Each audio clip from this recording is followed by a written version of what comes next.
தற்போது கிடைத்துள்ள அண்மை செய்தி. சென்னையில் தனியார் கல்லூரி துணை பேராசிரியர் பிரகாஷ்குமார் கர்வார் மர்ம மரணம் அடைந்திருப்பதாக தகவல் கிடைத்திருக்கிறது. குன்றத்தூரில் உள்ள தனியார் கல்லூரியில் பணியாற்றி வந்த பேராசிரியர் பிரகாஷ்குமார் கர்வார் தற்போது மர்ம மரணத்தில் ஒரு தகவல் கிடைத்திருக்கிறது. இதுகுறித்த கூடுதல் தகவல்களை வழங்குவதற்காக செய்தியாளர் சுப்பிரமணியன் இணைப்பில் இருக்கிறார். வணக்கம் சுப்பிரமணியன், பேராசிரியரின் மர்ம மரணம் குறித்தான கூடுதல் விவரங்கள் என்ன?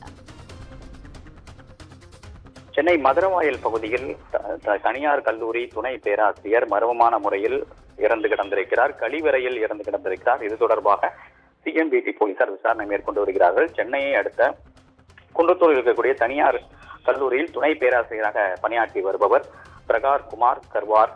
இவர் தனது வீட்டின் கழிவறையில் தலையில் கவர் சுற்றியபடி சந்தேகமான முறையில் இறந்து கிடந்திருக்கிறார். இது தொடர்பாக தகவல் அறிந்து சிஎம்பிடி போலீசார் அவரது உடலை பிரேத பரிசோதனைக்காக கீழ்ப்பாக்கம் அரசு மருத்துவமனைக்கு அனுப்பி வைத்திருக்கிறார்கள். அவர் தற்கொலை செய்து கொண்டாரா இல்ல கொலை செய்யப்பட்டாரா என சந்தேகம் எழுந்திருக்கிறது. அது தொடர்பான விசாரணையில் போலீசார் ஈடுபட்டுக் கொண்டிருக்கிறார்கள். பிரேத பரிசோதனை முடிந்த பிறகே இது தொடர்பான முதல்கட்ட தகவல்கள் வெளியாகும் என்று காவல்துறை தரப்பில் தெரிவிக்கப்பட்டிருக்கிறது.